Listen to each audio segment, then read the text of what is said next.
Antibrids have been in the poi world forever, longer than I have in fact, and it seems like everybody seems to think that they look really cool. So why do so few people actually do them? Drex here from Drex Factor Poi, sharing with you the love of poi spinning and flow arts to benefit your body and brain, and today I'm going to try to answer the question that it seems like absolutely nobody other than me is trying to ask right now.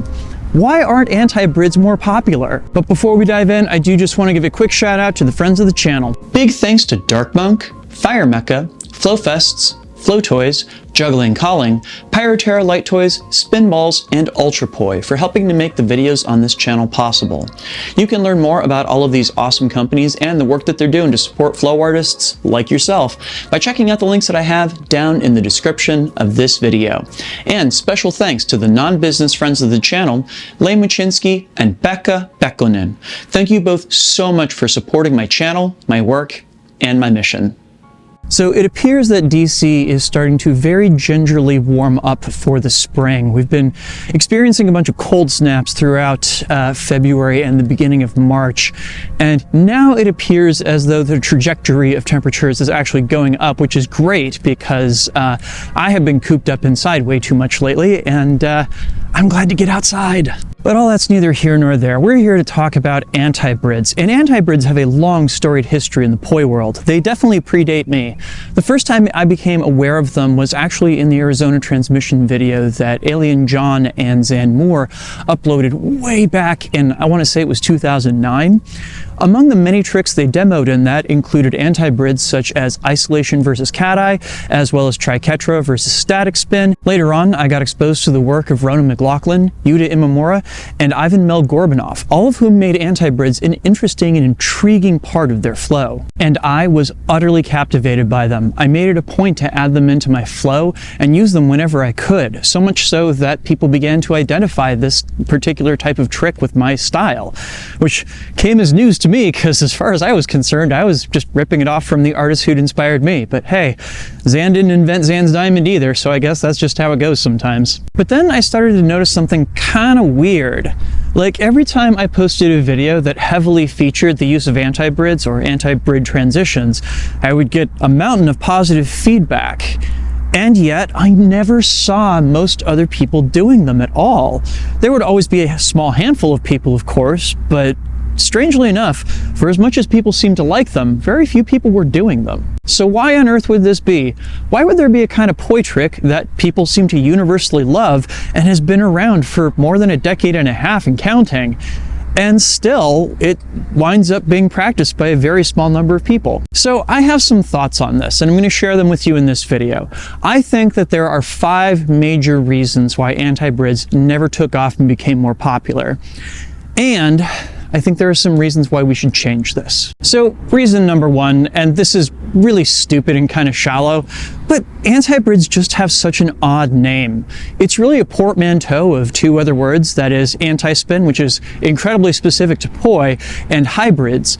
And somehow we wound up with this Frankenstein of a term that most people don't understand, let alone being able to use it properly to describe a great variety of different tricks. And it doesn't help that a lot of people misspell it as anti-bird or just otherwise are unclear on what the concept means to begin with.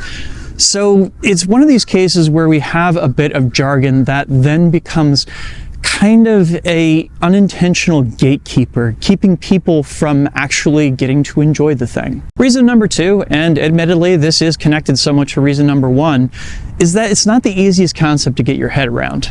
Like, think about it. The vast majority of poi tricks and concepts, by and large, involve the hands performing similar operations, or at least performing in the same hand path.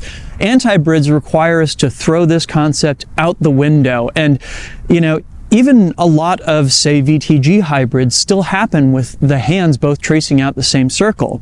Things get an order of magnitude more difficult when we have to train our hands to be doing completely different things at the same time. And it's not like the name makes the concept self-evident. It's not like flowers where it's like, oh, hey, it has petals, I get it.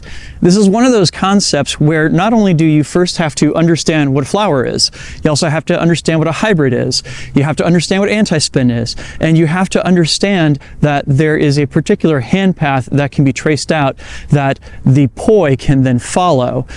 It actually is a multi-step process, and I think that gets in the way of people learning it. And let's be real here, they're quite challenging poi tricks to do. Trying to create that sense of connection between one hand and the opposite poi head is something that I don't think we're wired by default to be able to do.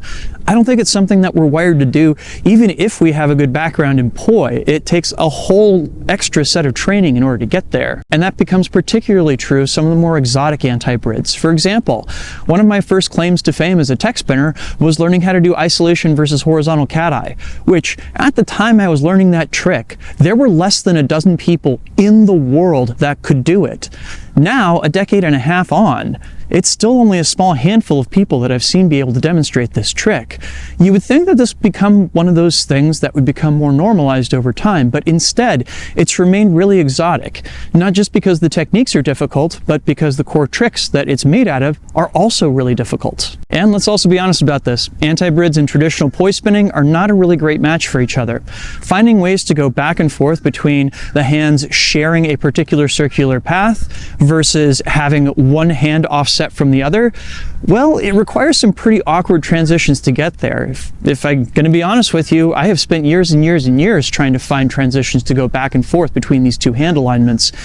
And even then, I feel like I come up a little short very frequently. And finally, even if you get to a point where you learn the concept behind the antibrid, you learn the basic techniques, and you learn how to get into it from traditional poi spinning alignments, well, transitioning between antibrids then becomes its own entire challenge in itself. And if there's any reason I can think of off the top of my hand why antibrids became associated with my particular style, it would be this. I went really hard on trying to find transitions between antibrids, and to this day, whenever I post videos that feature those kinds of transitions, they're some of the most popular content that I post. Okay, so this is the story about why antibrids are not more popular. So, now let's talk about why they should be. So to start off with, I know I've been repeating this a lot in this video and I'm going to repeat it one more time.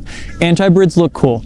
Everybody agrees on this point. Of course there should be more of them out there. But also I tend to think that if you strip away the weird name, antibrids are not actually as difficult as a lot of people think. Like some of the basic ones, including cap versus pendulum or static spin versus extension, are things that a lot of people accidentally come to on their own. It's just a question of connecting the dots and realizing that they can fit together with a bunch of other patterns too. And once you've gotten into the Mercedes and other polyrhythm hybrids, it really is not that big a leap to go to static spin versus triquetra instead of extension versus triquetra. Literally the only difference there is where one of your hands is sitting. I would honestly argue that the static spin versus triquetra is probably a little bit less challenging than extension versus triquetra because you don't have to worry about the planes of the two poi intermeshing. And it's got to be said, there are much better resources for learning about antibrids than there were when I first started out. Some of which I've created, but not all of them, and I highly recommend checking them out. So there you go. That's my case for why more people don't do antibrids and why they should. What do y'all out there think? Are there reasons not to do antibrids or why they're comparatively rare that I didn't talk about in this video? Are there reasons why we should be picking them up? Leave me a comment and let me know. If you got anything out of this video, please make sure to like, comment, share, and subscribe to help other people find it, as well as to help my channel grow.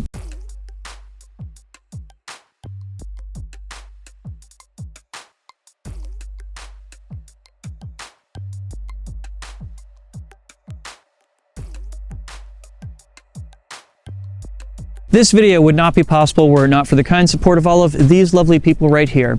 These are my Flow patrons over on Patreon. They and the people listed down in the description help to make this video and all the videos on this channel possible. Thank you one and all for your very generous support. And if you out there watching have enjoyed this video and would like to support the channel, here are 3 ways that you can do that. Number 1, I have a Patreon. You can go sign up for it over at patreon.com/DrexFactorPoi. There's a host of awesome rewards up on there, and you'll be helping me out in my mission. Number 2, I teach live streaming classes. You can go sign up for whichever session is going on currently over at crowdcast.io/DrexFactorPoi. It's got a heavy emphasis on dance, so if that's up your alley, it's a good fit. Finally, I have a ton of Poi courses available out on my learning site at learn.drexfactor.com. They will help you learn the basics of Poi step by step and take you all the way through intermediate stuff too. So go check all those things out, please and thank you. And if you'd like to check out some of the other videos I've done on antibrids, I will go ahead and leave a link to a playlist of such videos down in the description as well as up here on screen if you are watching on YouTube. Thanks so much for watching. Make sure to get out and flow today, and I'll see you with a new video real soon. Peace.